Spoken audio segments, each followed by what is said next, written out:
In last week's video, I took you into the Australian rainforest and showed you how you could challenge yourself to use a portrait lens for landscape photography. Today I'm taking you back for round 2. It's the 85mm prime lens versus the Australian landscape photographer, and it's coming up now. Hi everyone, I'm Adrian and I'm here to show you the best tips and tools to help you improve your own landscape and outdoor photography. In last week's video I shared with you the challenges of shooting with a fixed prime lens in the Australian rainforest.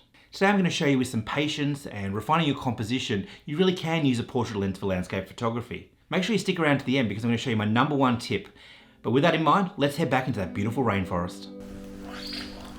So front of the first image, I'm a long way back. I've taken a photograph of this scene before, probably around about 45mm. So I am a good 10 meters away from this main tree here.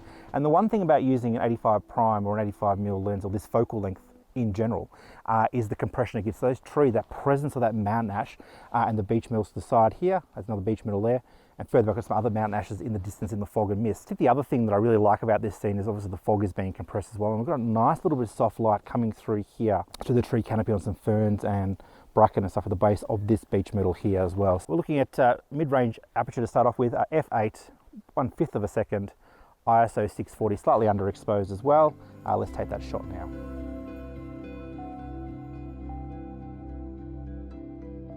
First image I took at f8, so I'm going to take it at f11 as well just to see how sharp it is as well and show you guys on the screen.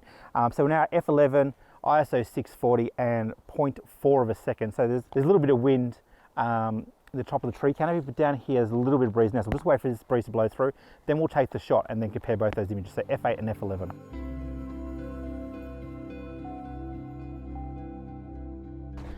Okay, so what I thought I'd do now is I'll frame up the next shot at a lower aperture, so I'm going to go straight down to the wide open, f.14, and I've turned the camera into portrait mode. So similar scene, so I'm essentially going to take a tree portrait, if you will, of the trees over here. So now that we're at aperture of f1.4, wide open, you can see the foreground is in sharp focus. I've got to fade away to the trees in the distance there. I'll take 2 images, I'll take one with the foreground in sharp focus, and then we'll do one with the beech myrtle and the mountain ash also in focus as well, so we have a look at those as well, see the difference too.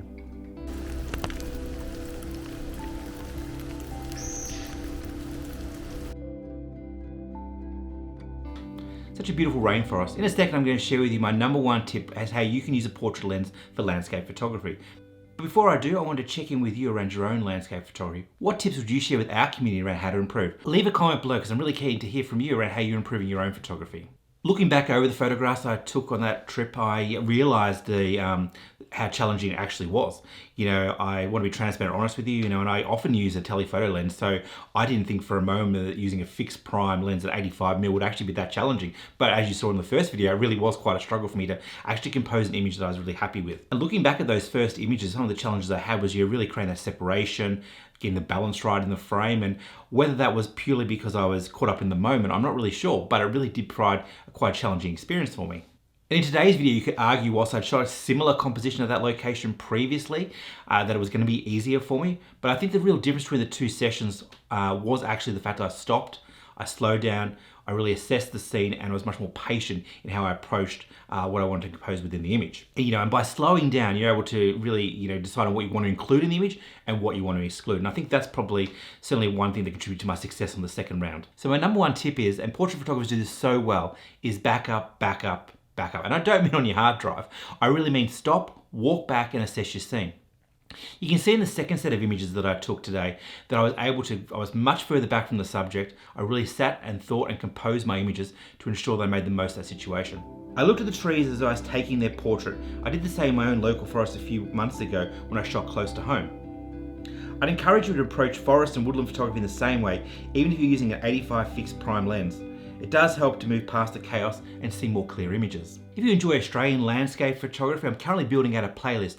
I'll link it up here on the YouTube card and in the description below. If you really enjoy learning and watching landscape photography, especially in our beautiful country here in Australia, please consider subscribing so you can see more videos like this. I'll see you in the next video. Bye for now.